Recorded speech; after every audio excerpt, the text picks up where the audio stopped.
Assalamualaikum warahmatullahi wabarakatuh. Yanti Fitriyanti dari kelas 12 MIPA 1 akan membahas tentang politik bangsa Indonesia pada masa demokrasi terpimpin 1959 sampai 1965. Diterapkan demokrasi terpimpin, ada beberapa hal yang melatar belakanginya. Yang pertama, ketidakstabilan kehidupan politik pada masa demokrasi liberal, di mana partai politik saling bersaing dan menjatuhkan. Yang kedua, gagalnya Dewan Konstituante dalam membuat UUD baru. Yang ketiga, Presiden Soekarno merasa demokrasi liberal tidak cocok diterapkan dan ingin mengganti menjadi demokrasi terpimpin dengan tujuan untuk menstabilkan kehidupan politik. Pada awal Juli 1959, Presiden melakukan pertemuan para pemangku kepentingan untuk mendiskusikan langkah untuk masa depan bangsa Indonesia, dan hasilnya mereka sepakat untuk melakukan kembali UUD 45, memberlakukan UUD 45. Pertemuan dilanjut dengan pidato singkat Presiden pada tanggal 5 Juli 1959, sekaligus mengeluarkan dekret Presiden yang berisi pembubaran Dewan Konstituante, berlakunya kembali UUD 45, pembentukan MPR dan DPAS. Nah, kehidupan politik bangsa Indonesia setelah diterapkannya demokrasi terpimpin tidak lepas dari pelaksanaan demokrasi yang terpusat pada Presiden Soekarno. Pada HUT RI tahun 1959, Soekarno berpidato dengan judul Penemuan Kembali Revolusi Kita.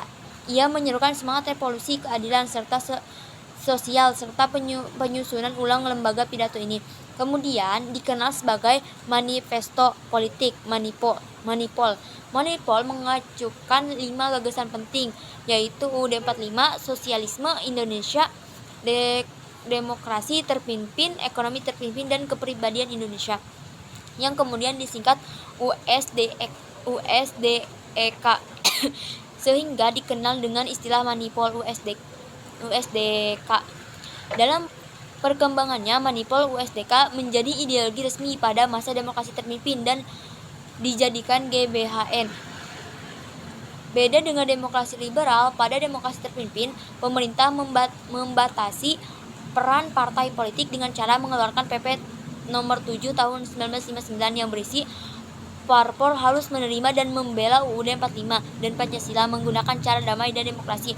Untuk mewujudkan citra politik, menerima bantuan luar negeri hanya seizin pemerintah memiliki cabang minimal 1/4 wilayah Indonesia. Presiden berhak menyelidiki administrasi dan keuangan partai dan Presiden berhak membubarkan partai. Presiden Soekarno membentuk lembaga negara baru berdasarkan PP nomor 13 tahun 1959 yang disebut Front Nasional, diketahui oleh Soekarno sendiri, bertujuan untuk memperjuangkan angka cita-cita proklamasi dan cita-cita dalam UUD 45. Menurut Soekarno, Indonesia belum sepenuhnya merdeka. Pada tanggal 17 Agustus 1961, Soekarno memperkenalkan ajaran Resopim, yaitu singkatan dari Revolusi Sosialisme Indonesia dan Pemimpin Nasional, bertujuan untuk memperkuat kedudukan Presiden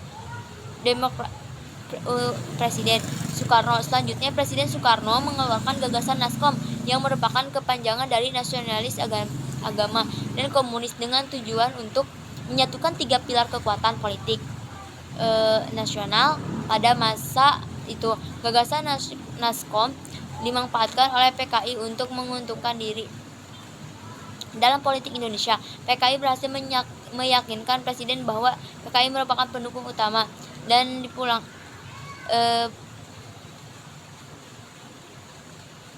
pemerintah mengetahui hal itu. TNI AD tidak tinggal diam dan memerintahkan pasukan untuk menangkap DN Aidit, ketua PKI, dan melarang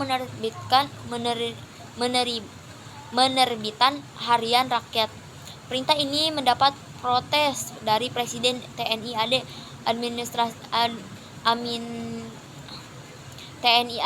diminta untuk mencabut kembali larangannya. Presiden juga melarang TNI dan mengambil tindakan apapun terhadap PKI.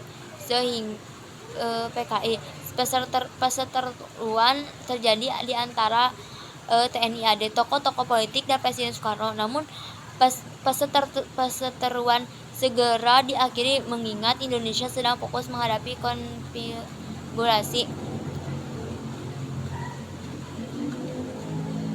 dengan Malaysia. Kehidupan politik pada masa demokrasi terpimpin ternyata banyak sekali kebijakan dan sikap pemerintah yang tidak sesuai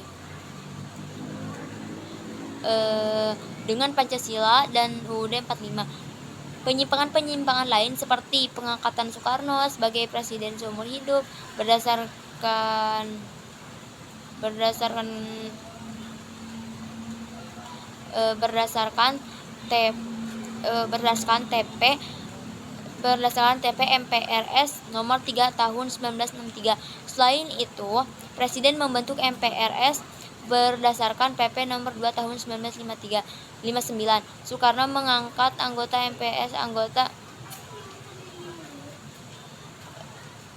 MPRS melalui pemilu. Selain itu, anggota MPRS justru duduk di kursi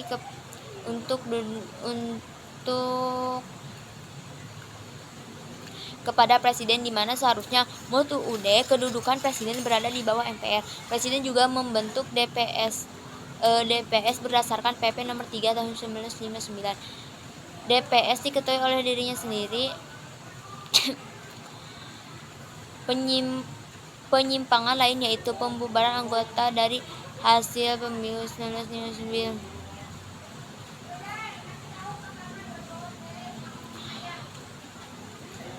oleh Soekarno. Lalu Soekarno membentuk DPR yang baru yang disebut DPRGR. Anggota terdiri dari golongan Laskom.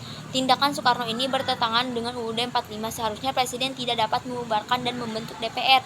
Penerapan demokrasi terpimpin yang awalnya bertujuan untuk menciptakan kehidupan berdasarkan permusyawaratan dan perwakilan justru malah menjadi perwujudan presiden ingin menjadi yang paling berkuasa di Indonesia. Nah, itu dia kehidupan politik pada masa demokrasi terpimpin. Mungkin cukup sekian pembahasan dari saya. Kurang dan lebihnya mohon maaf dan dimaklum. Wassalamualaikum warahmatullahi wabarakatuh.